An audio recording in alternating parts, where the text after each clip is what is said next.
ibu-ibu dan bapak-bapak yang telah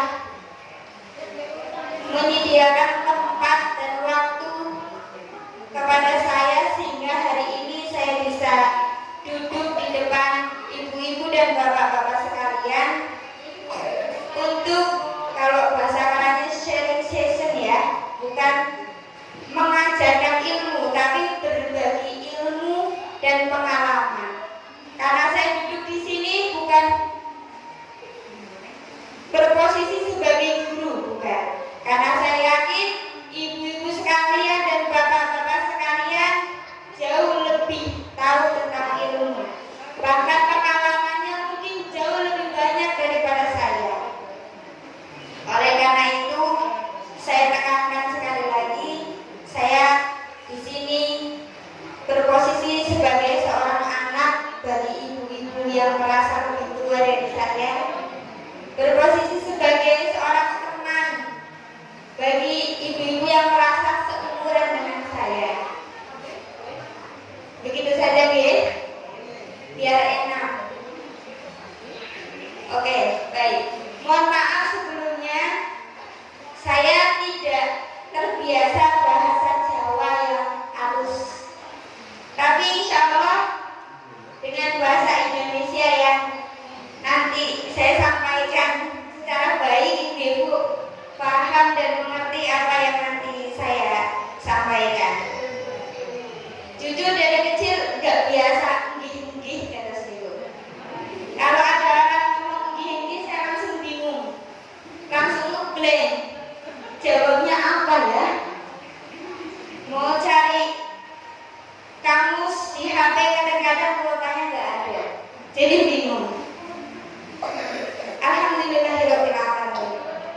Kemudian salawat serta salam semoga senantiasa tercurah dan terlimpah kepada junjungan agung Nabi besar Muhammad Sallallahu Alaihi Wasallam, kepada keluarga, sahabat serta orang-orang yang senantiasa mengikuti baginda kita sampai akhir zaman. Dan semoga kita yang hadir hari ini, ibu-ibu, bapak-bapak, adik-adik, mbah-mbah, termasuk orang-orang yang nanti dikumpulkan bersama-sama Rasulullah Sallallahu Alaihi Wasallam di surga tertinggi yang di surga Firdaus. Amin ya rabbal alamin.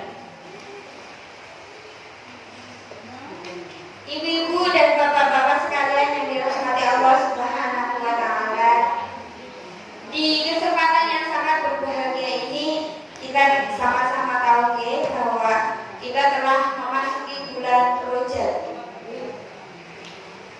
Tepatnya tanggal 12 Rajab.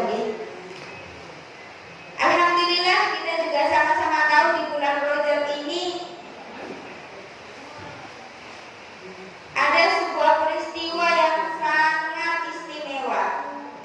Peristiwa di mana Allah Subhanahu wa taala memperjalankan seorang manusia agung bernama Muhammad bin Abdullah Sallallahu Alaihi Wasallam.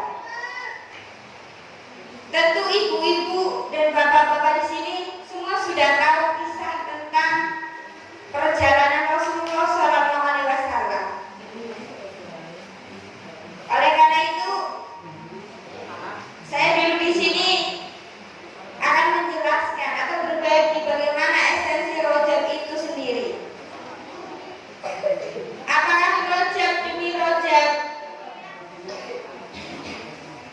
kita lalui dengan sesuatu yang biasa-biasa saja, ataukah di bulan haram ini kita memaknai sebagai bulan di mana Allah berikan pahala yang berlipat ganda, atau sekedar memahami bulan Rajab adalah bulan-bulan sebagaimana bulan sebelumnya. Di dalam kitab yang ditulis oleh Syekh Rawas Al-Ahdi, kitabnya namanya Sirah Nabawiyah, kisah-kisah kenabiannya Muhammad Sallallahu Alaihi Wasallam. Di situ dijelaskan bagaimana prosesi peristiwa Isra Mi'raj berlangsung hingga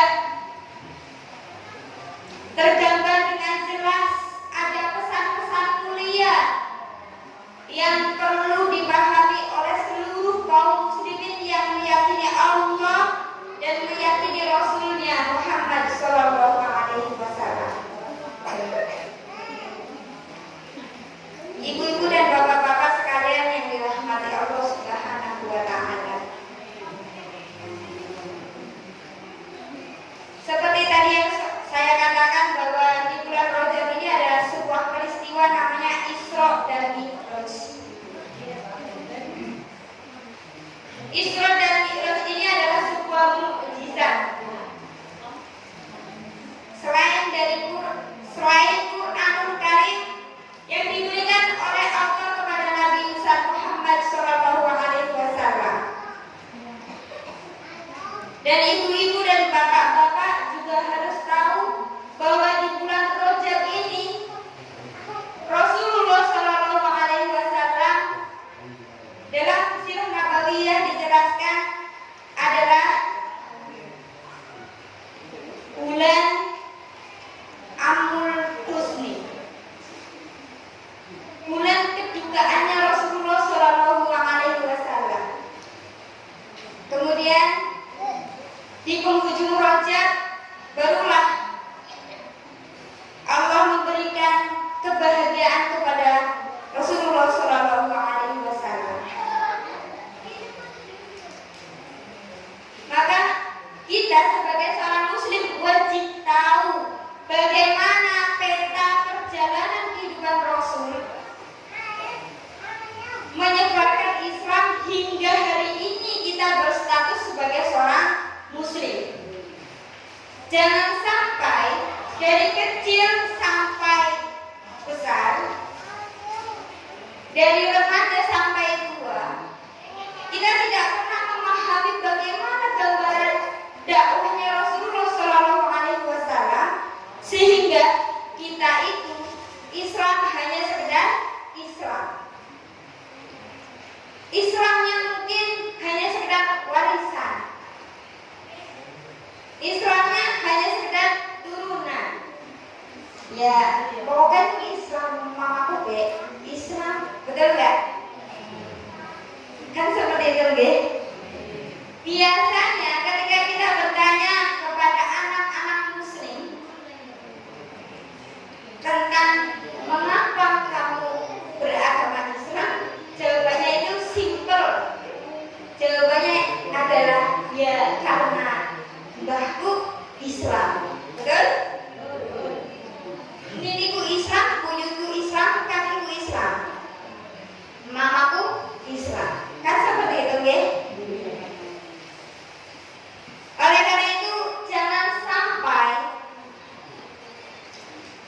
Islam yang kita miliki, status yang kita miliki kelak ketika kita menghadap Allah Subhanahu wa Ta'ala itu tidak memiliki hujah sama sekali, tidak memiliki alasan, hanya sekedar sing penting Islam, pokoknya Islam. Di bulan Rajab ini Rasulullah Sallallahu Alaihi Wasallam memperjuangkan agama yang hari ini ibu-ibu dan bapak-bapak sekalian anut. Itu penuh perjuangan. Tidak ujuk-ujuk tekan. Tidak ujuk-ujuk kemudian orang menerima Islam. Orang menerima dakwahnya Rasulullah Sallallahu Alaihi Wasallam. Bahkan di dalam kitab tersebut dijelaskan bagaimana peristiwa demi peristiwa yang menyedihkan dan memilukan dirasakan oleh Muhammad Sallallahu Alaihi Wasallam dalam mengemban keimanan.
di Arab, datang ke Abu Sufyan, datang ke pamannya Abu Lahab. Mereka justru menolak dakwah Rasul, bukan hanya menolak Islam, tapi mereka zaman sini mempersepsi atau mengkriminalisasi, bahasanya sing Jawa apa ya, ngoloi, oke, apa lagi ya, jadi membenci Islam. Bahkan mereka berusaha membuat propaganda, kalau bahasa kerennya propaganda, biasa sama anak-anak kuliah dan remaja, jadi ngomongnya agak tinggi, aku tinggi. Jadi mereka membuat propaganda untuk mengusir Islam dengan cara apa? Gak usah ngikutin Muhammad. Muhammad itu gila, betul? Sudah pernah dengar Muhammad dianggap gila? Jadi Nabi Muhammad orang yang paling agung saja dianggap gila, apalagi kita. Jadi nggak usah sedih kalau kita misalkan berada di jalan kebenaran dianggap gila ya, dia penggaweane ngaji tok, kalau tak boleh duit keprinan lagi mangan apa. Sederhana banget, Rasul aja dibilang gila, apalagi kita yang penuh dosa, Mas. Kemudian bukan hanya dituduh sebagai orang gila, dituduh juga sebagai penyihir. Tahu penyihir, Bu? Tahu ya? Ini pelet lah ya. Jadi Rasulullah dituduh penyihir, dituduh dukun, tapi semua itu tidak ada pada diri Rasulullah Shallallahu Alaihi Wasallam. Dipikir-pikir, perbuatannya tidak seperti dukun, tidak pernah membakari minyak, itu seperti itu. Di dalam Sirah Nabawiyah dijelaskan seperti itu. Dipikir-pikir, tidak pernah menunjukkan ciri-ciri seperti orang gila. Karena sebelum Rasulullah diangkat sebagai Muhammad diangkat sebagai Rasul, Muhammad sudah dikenal sebagai Al-Amin. Al-Amin itu artinya orang yang dipercaya. Seluruh penjuru Jazirah Arab tahu bahwa Muhammad itu orang jujur, orang bisa dipercaya. Tiba-tiba ketika membawa agama baru, agama yang tidak berasal dari nenek moyangnya, Muhammad langsung dituduh gila. Karena sebelumnya orang-orang kafir Mekah menyembah berhala. Nah kemudian setelah dakwah di Mekah tak kunjung berhasil, bahkan pamannya memusuhinya Abu Lahab. Termaktub jelas di dalam Al-Quran, nama Abu Lahab diabadikan di dalam Al-Quran, namanya tidak harum tapi haram. Di dalam Al-Quran surat Al-Lahab itu kan dijelaskan bagaimana gambaran perbuatan Abu Lahab. Nanti kalau baca Qurannya ya nggak ada penjelasan khusus, tapi silakan baca tafsirnya. Surat Al-Lahab yang kayak apa ya, Bu?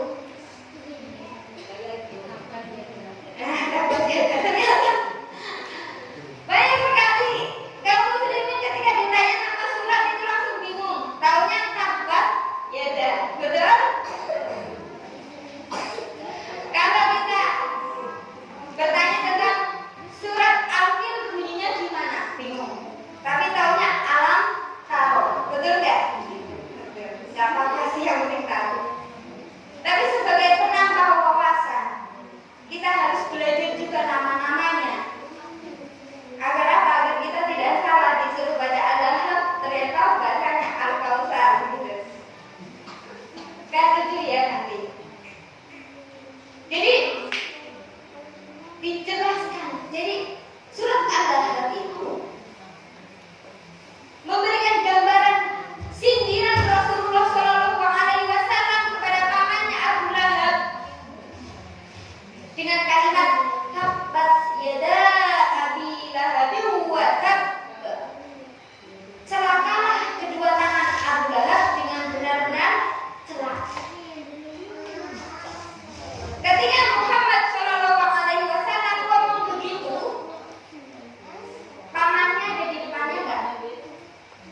nggak ada. Berarti Nabi Muhammad ngerasani Abu Lahab. Maka di sinilah ngerasani ada yang boleh ada yang enggak. Kadang-kadang kan kita pukul rata ya. Pokoknya ngerasani nggak boleh. Ya, ada yang ngerasani boleh ini kayak gini. Yang orang dolim itu kita bicarakan itu boleh. Seperti itu. Kemudian ketika paman-pamannya orang-orang yang ada di Mekah menolak dakwahnya, Rasulullah berusaha untuk mencari pertolongan kepada wilayah sebelah Mekah, namanya Taif. Sudah pernah main ke Taif, Bu, Pak? Belum? Sama.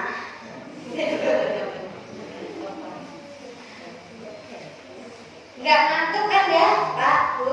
Enggak. Suara saya selalu membuat orang itu tidak ngantuk ya. Suami saya kadang-kadang sampai pegel dengan suara saya. Jadi Rasulullah dakwah ke Taif tujuannya adalah meminta bantuan dari pihak keluarga istrinya, yaitu Khadijah radhiyallahu anha dan keluarganya almarhumah ibunya Aminah.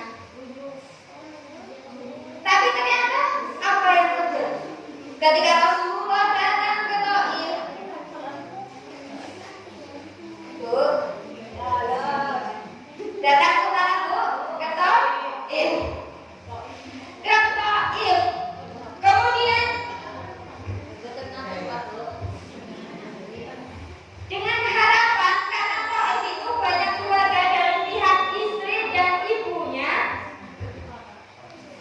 kemungkinan besar menurut prediksi Rasulullah Sallallahu Alaihi Wasallam, mereka yang ada di Taif itu akan menerima dakwah karena kan dulure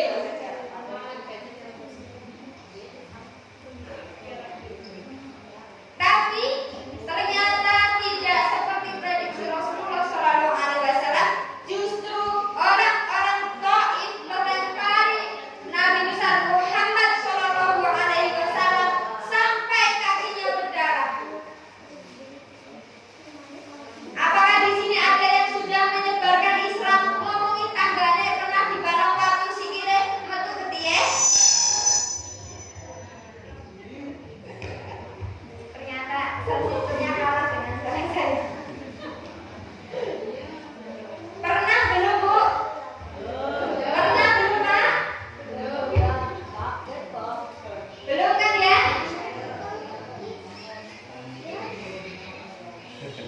Aman ya? Bon, monggo. Pada Rasulullah manusia yang agung yang sudah disiapkan surganya, yakni surga Firdaus, kapan saja bisa masuk, itu dilempari batu hingga kakinya berdarah. Hingga suatu ketika kemudian Nabi Muhammad menangis di bawah pohon kurmanya Bani Saqifah. Sambil menangis itulah kemudian Rasulullah berdoa kepada Allah. Doa yang sangat familiar. Ini kalau ibu lagi dalam ngomongin tangannya belum ngomong. Aku ngomongnya kalau mesti berbeda tapi belum benar ngomongin tangannya. Misal ya, ini ada tips tutorial yang bahasa kekinian. Tips dari Rasulullah, doa yang mujarab. Kata Rasulullah dalam kondisi yang berduka tadi, nyelangsa, ngendi-ngendi orang belum terima dakwah, orang belum terima Islam.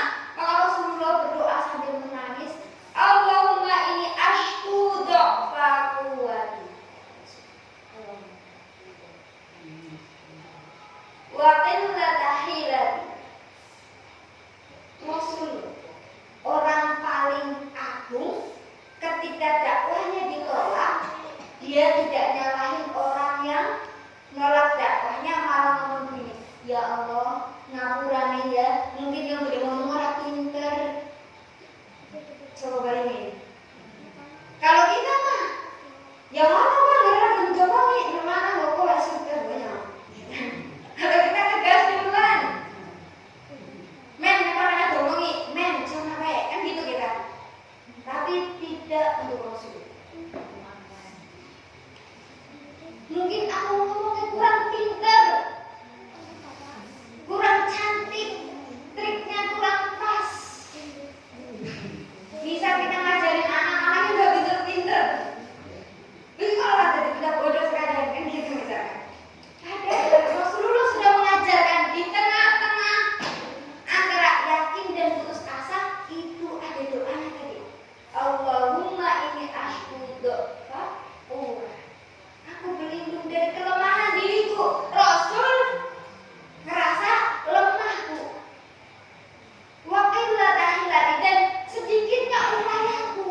berdialog dengan Rasulullah SAW bahwa jin Nasi ini adalah jin yang taat pada zaman Nabi Sulaiman.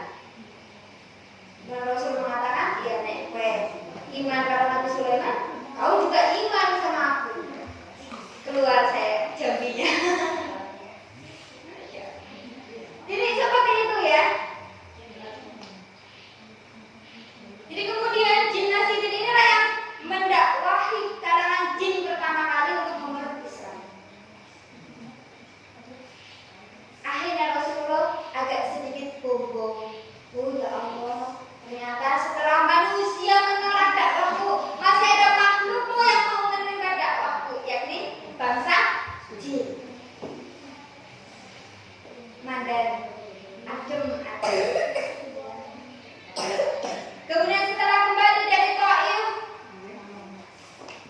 di dalam malam-malam yang penuh cahaya kenabian dijelaskan dalam kitab Sirah Nabawiyah, Nabi Muhammad tiba-tiba didatangi oleh Jibril alaihi salam membawa buruk. Mungkin ibu juga sudah sering dengar kayak gini lah ceritanya wis paham. Membawa buruk. Buruk tersebut mencengkram Rasulullah dan membawanya. Yang dimana perjalanan malam itu kita sebut dengan Isra. Nek wong zaman sekarang yang ngomongnya Isra, sama aja Bu. Cuma kalau pas baca Quran ya nggak boleh ra ya, nggak boleh Bismillahirrahmanirrahim. Nggak ya, iya nggak ya. Jadi Isra.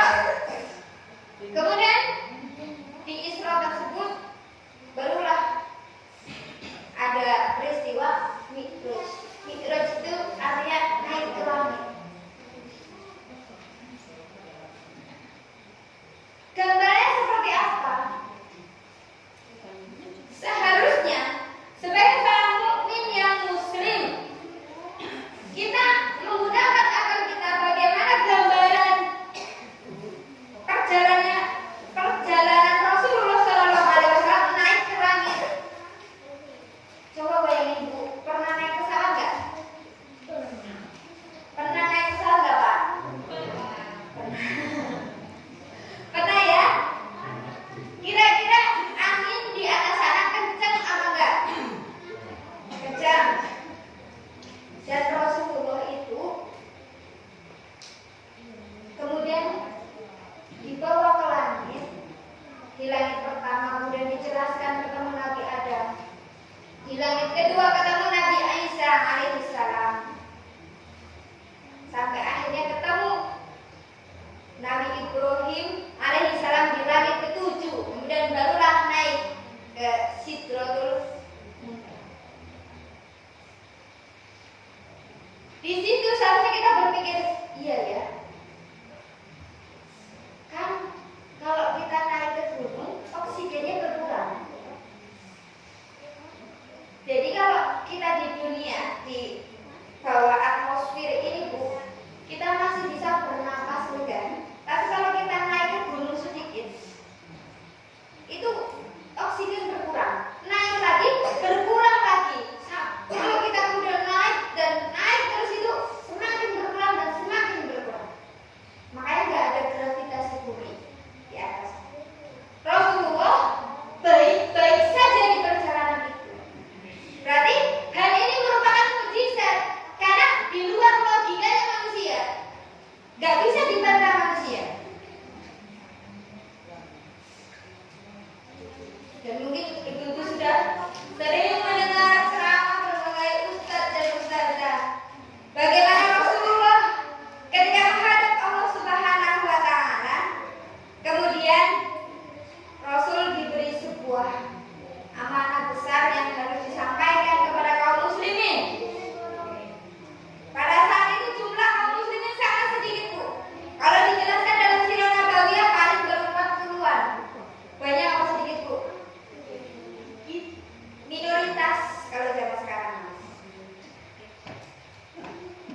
Ketika Rasulullah menghadap Allah, Allah memberikan beban berupa amanah sholat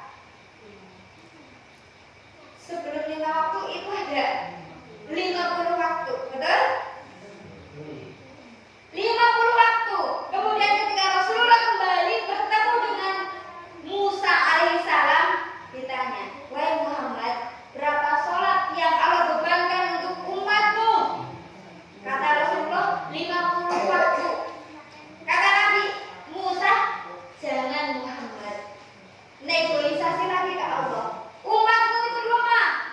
Bayangin Bu, kita dicibir sama Nabi Musa. Lemah gak Bu? Lemah lah. Wong adan berkumandang nanggung aki tanggul mampu be. Oke gitu lah. Kayaknya di kota Uli ya. Gitu kita nego kan. 5 waktu padahal. Dulu 50 waktu. Bayangin kayaknya kita gak bisa kerja. Gak bisa cari duit. Ya gak sih? Gak ada yang keluar negeri Bu. Harus sholat terus. Seberapa menit sholat, seberapa menit sholat lagi. Setelah itu Rasul kembali lagi nego sama Allah. Ya Allah, kata Musa umatku ini gak sanggup. Please dipotong. Berapa? Dikasih oleh Allah 10 waktu. Ya 24 jam bagi 10 lah. Silakan hitung sendiri. 24 jam bagi 10. Ternyata ketika melewati Nabi Musa alaihissalam ditegur lagi. Wahai Muhammad, 10 masih belum bisa umatmu. Pasti gak bisa, lemah umatmu. Kita tuh lemah Bu. Jangan marah ya. Karena Nabi Musa yang ngomong. Kita itu lemah. Setelah itu Rasulullah negosiasi lagi ke Allah hingga akhirnya diputuskan 5 waktu dalam sehari semalam. Sehari semalam dalam kurun waktu 24 jam 5 waktu. Kemudian masih ditegur sama Musa. Wahai Muhammad, negosiasi terakhir masih belum bisa 5 waktu. Penjelasan itu diabadikan dalam hadis riwayat Bukhari. Kata Rasulullah, "Hiya khamsun." Wa hiya khamsuna. Ya, sholat itu 5 waktu, tapi pahalanya seperti 50 waktu gitu loh. Jadi jika ibu-ibu, bapak-bapak itu sudah sholat 5 waktu dengan sempurna, dengan penuh keimanan, pahalanya itu 50 kali sholat. Enak gak? Halo, baik ya? Baik banget. Tapi kadang-kadang kita masih orang kober.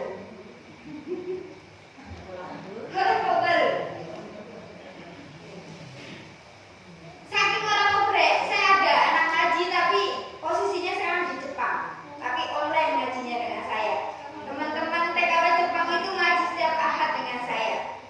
Via video call. Itu sampai tanya, oh saya di Jepang itu gak bisa sholat. Susah, bagaimana caranya sholat? Coba bayangin, 5 waktu saja masih susah. Kepentingan dunia lebih berat daripada kepentingan akhirat. Betul? Apa betul?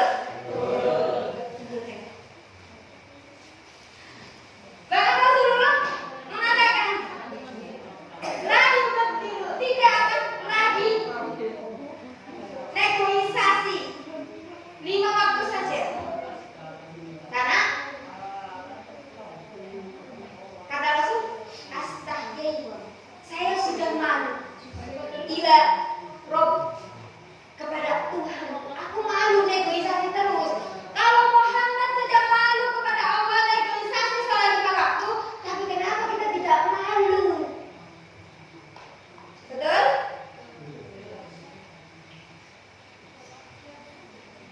Coba bayangin. Sudahkah rasa malu kita mengantarkan kita kepada ketaatan kepada Allah Subhanahu wa Ta'ala?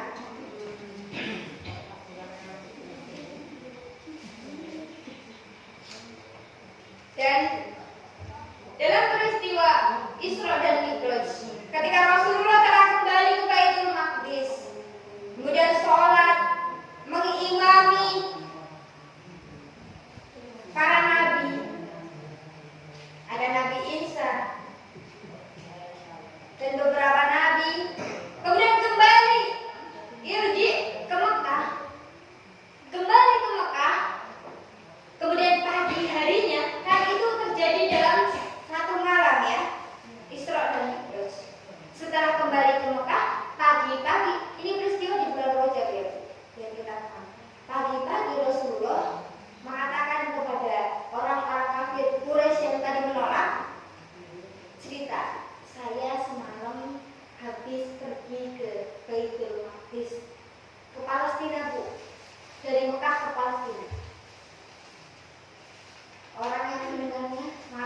Gila, gila.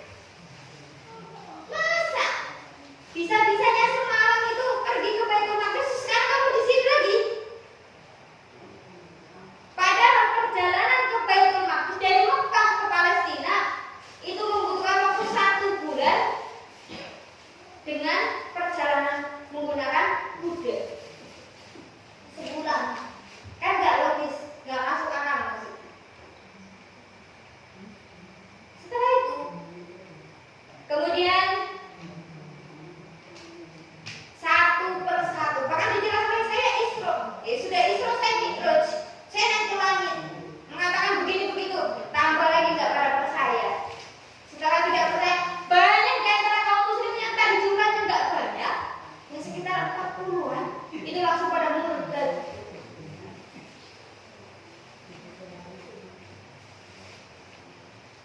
Murtad seketika, karena nggak mungkin Muhammad begitu. Harusnya kalau benar-benar beriman, ya pasti, karena Muhammad itu Rasulullah. Dia dikawal oleh Jibril, apa sih yang tidak mungkin? Harusnya begitu keimanan kita. Mengantarkan pada sebuah keyakinan yang kuat dan utuh terhadap Rasulullah dan apa yang dibawa oleh Rasulullah Shallallahu Alaihi Wasallam. Kemudian berangsur-angsur tadi pada murtad. Bayangin, jumlahnya belum banyak tapi murtad, keluar dari ajaran Islam gara-gara nggak percaya. Kemudian ada satu sahabat namanya Abu Bakar. Ini namanya Abu Bakar belum digelari sebagai as-siddiq. Tuh, kenal Abu Bakar tuh? Tahu apa kenal? Tahu ya. Kalau kenal saya mau minta nomor WA-nya soalnya. Kan tahu aja ya dari sejarah, dari cerita ustazah kan begitu. Abu Bakar itu adalah sahabat Rasul plus mertuanya Rasulullah Shallallahu Alaihi Wasallam. Bapaknya Aisyah, gitu. Kan anak lagunya gitu. Aisyah gitu. Nah di situ kemudian Abu Bakar dihadang. Abu Bakar, tahu nggak berita terviral hari ini? Kayak kita sekarang tuh ada berita gosip gitu loh. Sama dulu juga begitu, cuman dulu belum ada sosmed tuh, belum ada WA. Tapi Abu Bakar ketika kemudian baru pulang dari sebuah perjalanan langsung dihadang. Tahu nggak Abu Bakar yang lagi viral di Mekah? Apa tuh? Teman kamu tuh yang namanya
tidak cuma ucap di lisan.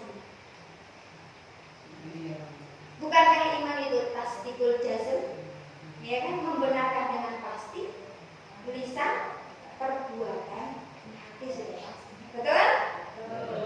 Tapi mengapa anak-anak kita kemudian kita biarkan mengenal sosok-sosok yang tidak Islam? Kita tidak mengenalkan mereka tentang hal-hal yang berbau perjuangan Islam. Itulah PR besar kita di bulan Rajab ini. Di bulan yang penuh mulia ini, di bulan yang kita sudah menyebutnya dengan doa, Allahumma barik lana fi Rajab. Bukan Allahumma barik lana fi Rajab. Ada beberapa anak kecil yang ketika dites doa itu lanjutannya Allahumma barik lana fi Rajab. Dan kita kan dalam doa tersebut meminta kepada Allah, berkahi kami di bulan Rajab, betul nggak? Minta keberkahan. Setelah kita minta keberkahan, wabalighna, minta dipertemukan atau disampaikan Ramadan dengan bulan Ramadan. Jangan sampai apa yang setiap kali kita doakan kita tidak memahami tujuan dari kita berdoa seperti itu. Inilah pentingnya belajar. Agar apa? Agar apa yang mungkin kita yakini selama ini benar-benar mampu kita pertanggungjawabkan kelak di hadapan Allah Subhanahu wa Ta'ala. Oleh karena itu, di bulan Rajab yang mulia ini, mari kita tingkatkan keimanan dan pemahaman Islam kita, menghargai apa yang sudah diperjuangkan oleh Rasulullah SAW berupa perjuangan Islam yang Rasulullah berkorbannya dengan harta, darah, dan nyawa. Jangan sampai ketika kita berpendapat bahwa dunia harus dikejar, tapi akhirat Islam itu kita merasa cukup. Sudahlah, yang penting kita sudah sholat, yang penting kita sudah ngaji. Tidak cukup sampai di situ. Karena Rasulullah Shallallahu Alaihi Wasallam di bulan Rajab ini memberikan gambaran yang jelas bahwa Islam itu ternyata harus didakwahkan, disampaikan ke tengah-tengah umat agar umat paham apa itu Islam yang sebenarnya. Karena tadi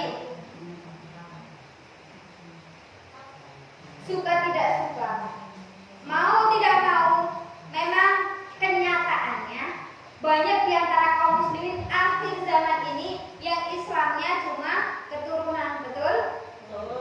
Cuma KTP-nya kan?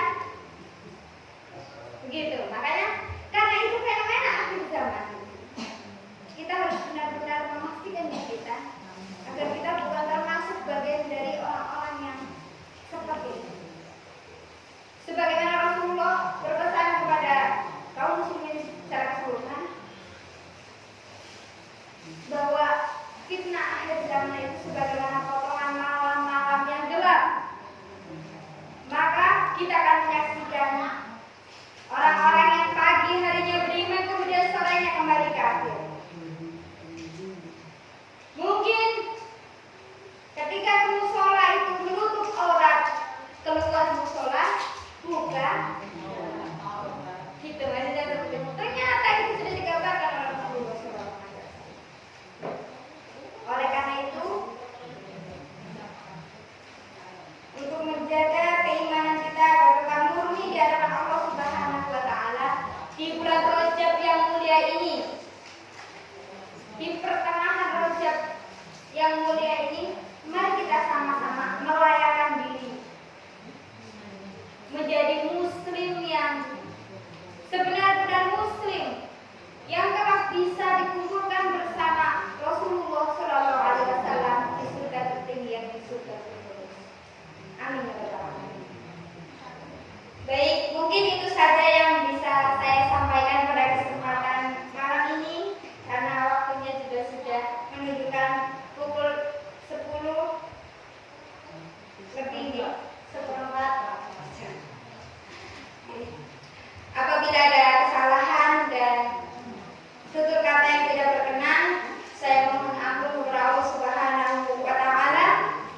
afu minkum billahi taufiq wal hidayah. Wassalamualaikum warahmatullahi wabarakatuh.